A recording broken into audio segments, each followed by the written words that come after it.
Muslim faithfuls in the country are preparing for the Feast of Sacrifice, also known as the Feast of Tabaski or the Ram. But celebrations this year will be marked by the coronavirus. In this newscast, a Muslim scholar, Ibrahim Bombo Mubarak, will be telling us how Muslims hope to observe this important feast in the midst of the pandemic.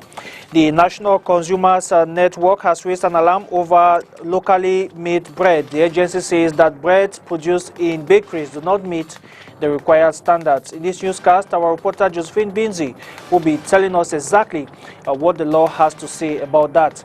And PWD of Bamenda has begun training ahead of the CAF Champions League as well as the upcoming League One season, where they are expected to put up their title defense. John Paul Sama sat with the coach of the club, who will be telling us how they are warming up ahead of the challenging season. Those are top stories. Good evening and thanks for joining us. You're watching the Primetime Newscast on STV. Muslim faithfuls in Cameroon will join their brethren across the globe to observe the Feast of Sacrifice, also known as the Feast of Tabaski or the Ram. But celebrations that will hold on July 31, 2020 will take place in peculiar fashion due to the COVID-19 pandemic. Our reporter Katrin Kone spoke with Sheikh Ibrahim Bombo Mubarak, who tells us how Muslims in Cameroon will observe the day in the midst of the pandemic. In the face of the dreaded coronavirus, Muslim most anticipated Feast of Tabaski will be celebrated under the strictly implementation of the barrier measures against COVID-19. All imams and all believers, or every citizen, and also mayor of many cities to join the hands concerning the pandemic of COVID-19, because they have to not only to assist, practice the measure that have been recommended concerning the COVID-19, but also they have to add something on it concerning using individual couple for prayer and distanciations that we know all of we, but to open many mosques, even where there was not even practice the Friday's prayer. They have to open all mosques. So to contain some troops of believers there to pray, that will bring kind of decentralizations of places and other mosques.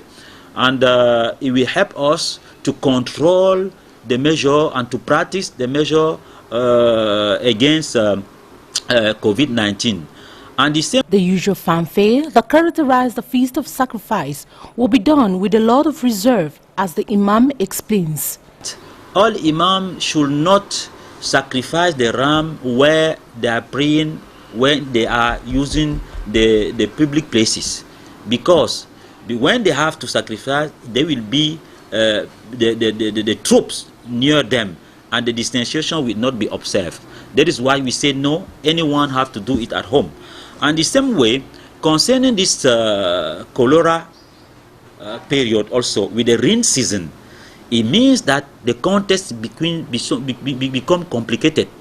That is why we are calling mayors and all administrations also to let Muslims know that it's prohibited in this time to sacrifice in the public places, whether in some place in the compound, in the city. Sometimes people arrive to go anywhere and to sacrifice there. I think that when rain fell there, there will be other problem, because it will carry bacteria and so on, maybe cholera bacteria and also maybe COVID virus, and to bring it somewhere, and they cannot be somewhere to sacrifice without too much people. So to observe this measure, it will be very difficult. That is why he further reveals that the sacrifice is not obligatory. Islamic Union asks all believers in Cameroon to practice it in family. Anyone have to sacrifice in family, and why not understand that even to sacrifice is not an obligation. It's not recommended to anyone to do it. It's one of the pillar of the pilgrimage. It means that anyone who went to Mecca have to do it there.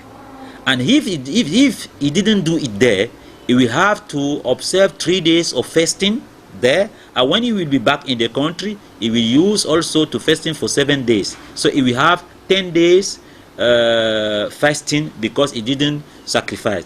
But to those who are not in the pilgrimage, they are not there, they are living here, they are fasting these nine days before the feast of sacrifice, the Tabaski, or some few days through these 9 days, or the days before the feast.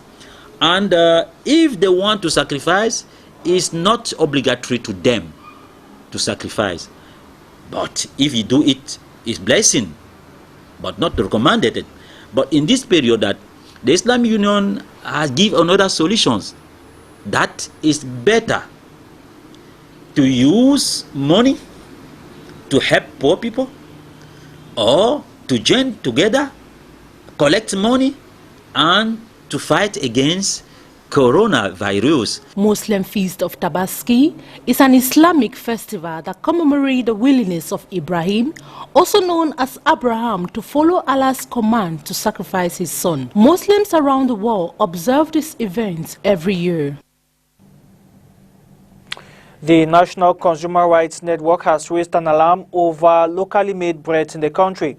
The agency laments that bread produced in bakeries do not meet the required norms, a situation which might lead to health complications from consumers. Josephine Binzi in the upcoming report sought to establish the relationship between the price and weight of bread in using the existing laws. Her report. Incoherence between the price and weight of bread sold both in major and minor bakeries is a call for concern, as consumers have highlighted their worries to the National Network of Consumers. Battered bread of 52 centimeters for 200 grams costs 125 francs, while the long crepesy bread of 57 centimeters and 175 grams sold at 125 francs, which is considered a gross exaggeration. Landry, a baker in Douala, tells us the exact dimension and weight of bread to be locally consumed. Normal bread is supposed to respect its norms, but you will notice others which are very long with an empty interior. Some have been boosted with yeast and sold to consumers who think it's good. But what are the characteristics of good bread? Regardez. Vous prendrez l'autre qui est tout blanc. Look at this. Whereas if you take the other one, which is all white, there are little shells that fall off from it easily. I hope you understand.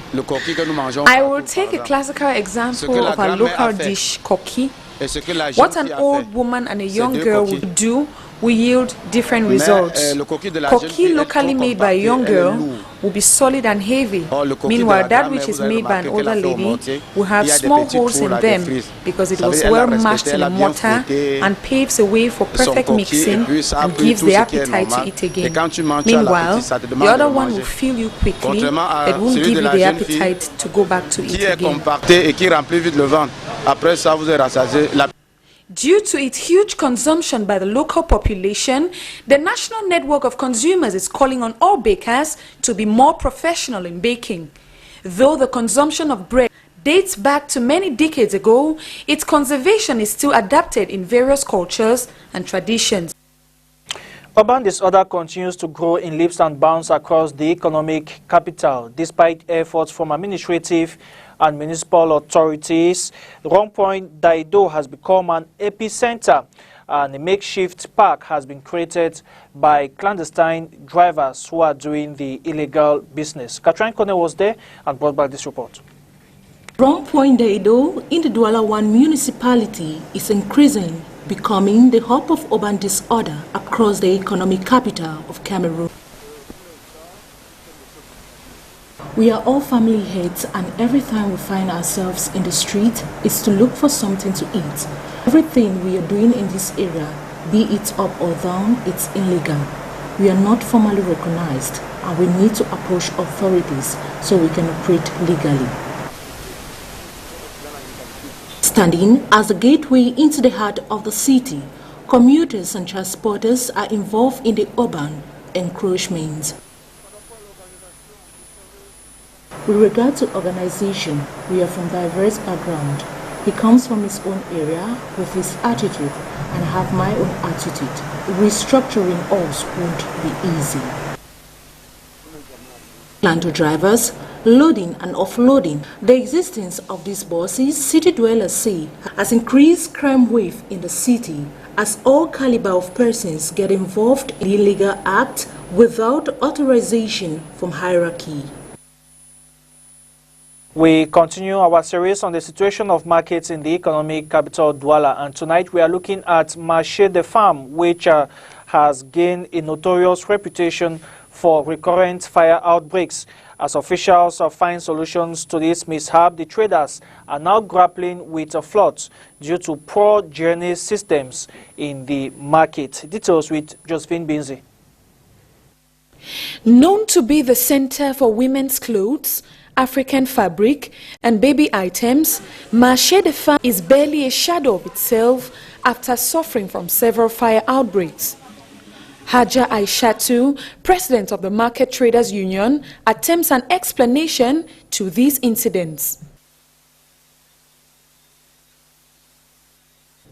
These incidents in the market have always been provoked by those who traffic light illegally in the market.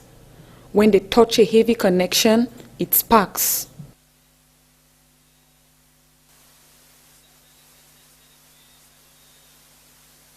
The recovery process is more complicated for these traders as there is no synergy between what they wanted and the actual process on ground.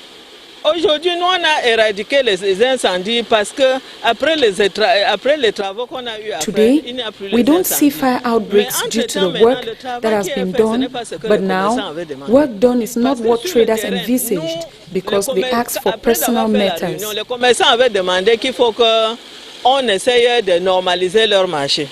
The rains have now imposed a new burden for these traders as floods are now the order of the day, rendering sales impossible due to the poor construction of drainage systems.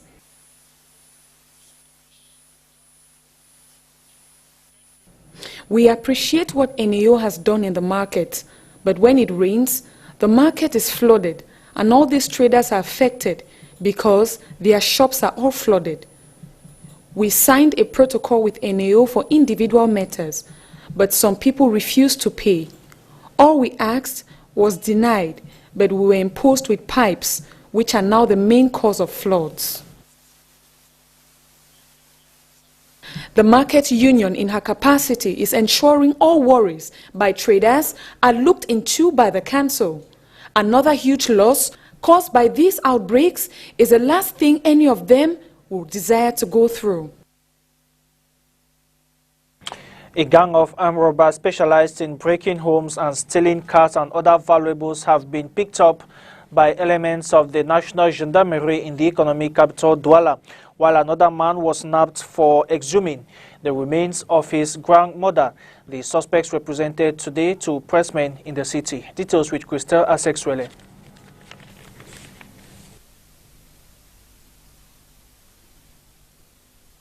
These vehicles are the booties of this gang of armed bandits whose last operation landed them into the hands of the forces of law and order. These miscreants, detained at the National Gendarmerie 2nd Region Regional Head Office, is the effort and bravery battle of Chief Adjutant Claude Njiki and his team. Jusqu'à une période très récente, seule la principale ville du Cameroun était cible de malfaiteurs de grands chemins.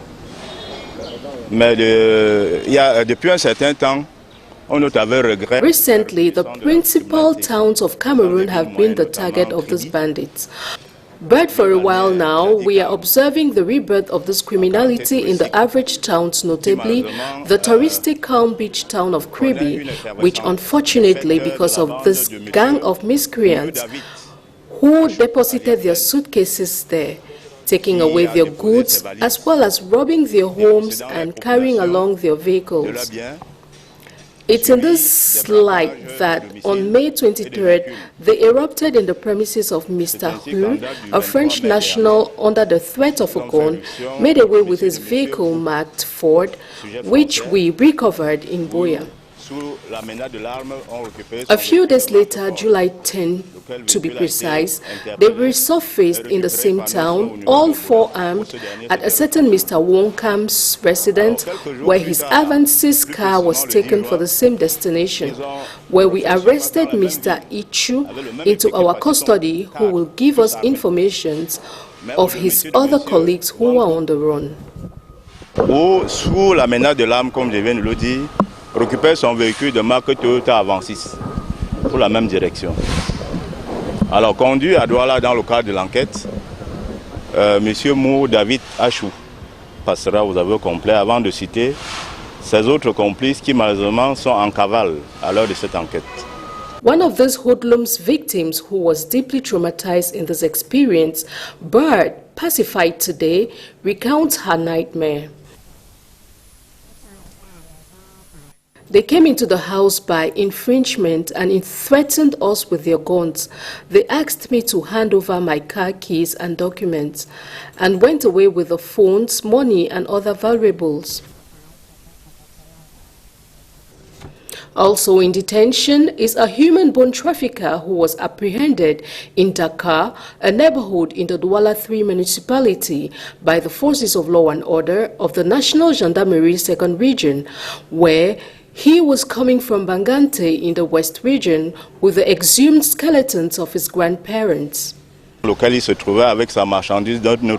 was caught short in his path by our collaborators and brought in here where he admits to his crime and further states that he was hoping to sell his loot at 1.5 million francs and later transfer it into the sales of clothes. Caught red-handed, the presumed trafficker admits to his crime. He asked me if I wanted to be rich, of which I conceded. He asked me to go dug up skeletons from cemeteries. I told him I can't dig up the skeletons of someone else, but preferably that of my great-grandmother in the village. He said as soon as I do, I should bring it to him. I asked him how much he will pay for a full skeleton. He told me 1 million francs. I told him after I am paid at my job site, I will execute the mission. As soon as we were paid on Saturday, I directly traveled to the village, and upon my return on Tuesday, I got arrested.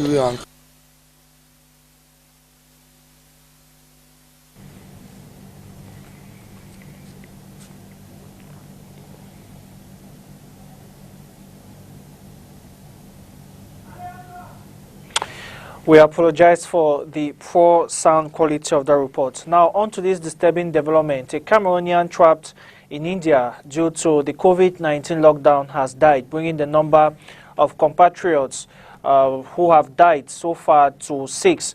About 150 compatriots have been trapped in the last 5 months due to a COVID-19 lockdown imposed by Indian authorities to curb the pandemic. Cameroonians have been multiplying cries to authorities for the government to ensure their safe repatriation back to the country. The Telecommunications Regulatory Agency has been urged to build up her technical capacities in a bid to be efficient in its missions. The council is contained in a book dedicated in Douala today by Dr. David Nkake and Ella Ulrich. John Paul Sama with the details. In a context like the one which we live in today, with the evolution from analog to digital, the need for a strong regulatory board is of the essence. For this purpose, a book entitled La Régulation des Télécommunications au Cameroun, Cas de l'Arrêté, has seen the light of day in the country. The Regulatory Board of Telecommunications is a technical organ that issues control of companies in telecommunication and also control services given to consumers. So by this book, I showed the competence of this regulatory board in the domain of communications, of telecommunication, and also in new domains, roaming, for example, internet service. Apart from looking at the competencies of this agency, the book goes as far as providing some proposals to the Telecommunications Regulatory Agency. By this proposal, the regulatory board has to emphasize its competence to build technical capacities, to acquire technical equipment so that they should control enough the companies that gives the telecommunication issue to citizens. So by this book always, I emphasize the competence of this National Regulatory Board of Telecommunication. This book has been dedicated in the city of Douala this July 29. Out of the country, Joe Biden, the wife of presumptive Democratic presidential nominee Joe Biden, has left her teaching job to assist in her husband's campaigns. Mrs. Biden is very familiar with life in Washington since her husband spent 36 years in the U.S. Senate and 8 years as vice president under Barack Obama. We have details with the VOA.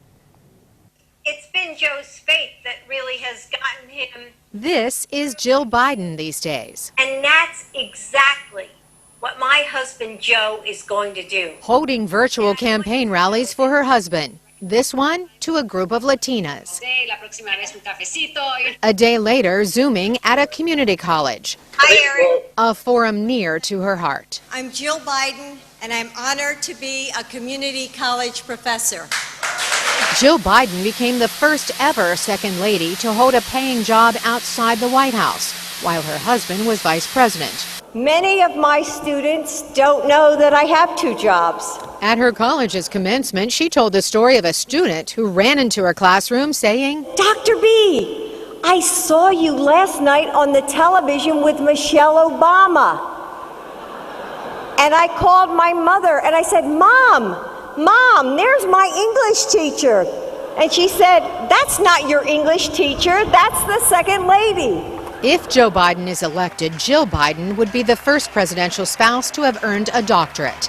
Betty Boyd Caroli wrote the book, First Ladies. I would expect her to be very active. PWD of Bamenda are preparing for the CAF Champions League as well as the upcoming League One season, where they are expected to defend their title. Their coach, David Pangu, says that it is a serene atmosphere reigning in the camp and tells John Paul Sama how ready they are to face the next season. In this report. It is a long pre-season with so many uncertainties as the globe and Cameroon football battles the COVID-19.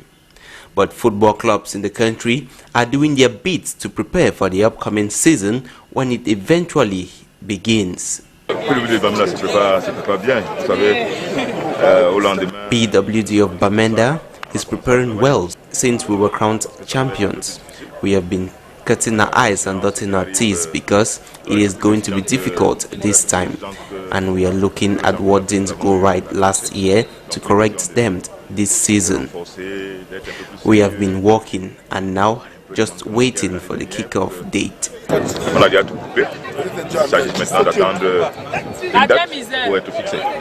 Owing to the fact that the Abakwa boys will be representing Cameroon at the CAF Champions League, the wait is long for supporters who are anxiously awaiting the big-name players to troop into the club with the transfer window open. We have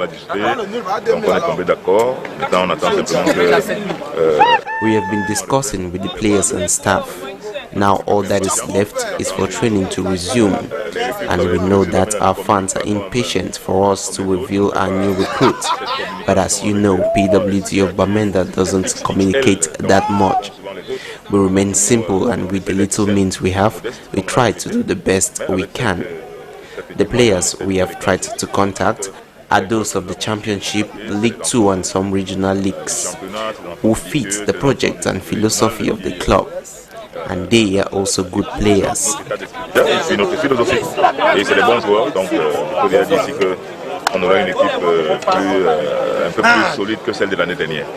As they stall in announcing their recruitment, Coton Sport of Garoua on their part have already unveiled 13 new signings, as well as Stade Renal of Melon, who alongside other top flight clubs are storming the market early to get the best.